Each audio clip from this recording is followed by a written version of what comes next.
बात 1974 की है। शूटिंग हो रही थी। फिल्म का नाम था पाप और पुण्य। इस फिल्म के डायरेक्टर थे प्रयागराज। इस फिल्म में एक सीन ये था कि शर्मिला टैगोर को फर्स्ट फ्लोर से जंप करना था, और वो भी एक ब्रीफ केस लेकर। जब पता चला तो शर्मिला जी घबरा गई।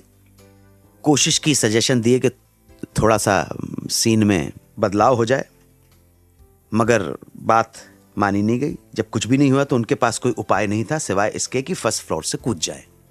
इस फिल्म में उनके साथ एक्टर थे उनके फेवरेट शशि कपूर। शशि जी ने शर्मिला टैगोर को हिम्मत बंधाई कि भाई कर दो, करना ही पड़ेगा और कोई चारा नहीं है। अब मजे की बात देखिए कि शर्मिला टैगोर हिम्मत जुटाकर सीन करने के लिए तैयार तो हो गई, लेकिन जब कूदने की बारी आई, एक्चुअल जंप करने की बारी आ गई, तो वो डर गई, सहम गई, जैसे कि तैसी खड़ी रहीं, कूद नहीं पाई। शशि कपूर नीचे से चिल्ला रहे थे, पूरी यूनिट भी चिल्ला रही थी, जंप जंप जंप, मगर शर्मिला जी टस से मस नहीं हो रही थी।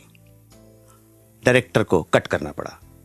शशि कपूर एक बार फिर हिम्मत दिलाने, समझाने छत पर गए। Buck up, you have to do it.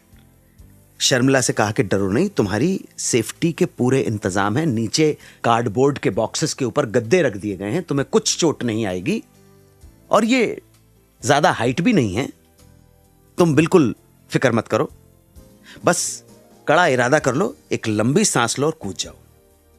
Take हुआ, और हिम्मत जुटाकर लोगों के कहने पर शर्मिला टैगोर आखिर कूद ही गई।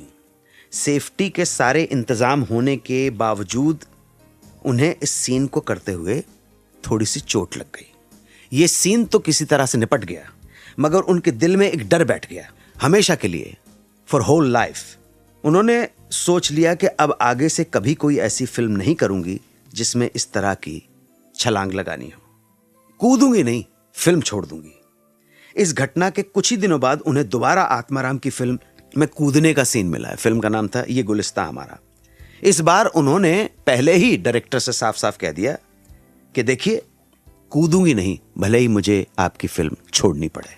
या तो किसी और से करवा लो, डबल से करवा लो, या किसी और हीरोइन को ले लो, मैं ये फिल्म नहीं करूंगी अगर कूदना है तो शर्मिला के इस फरमान पर वो जंप करने का सीन उनके डुप्लीकेट से करवाया गया।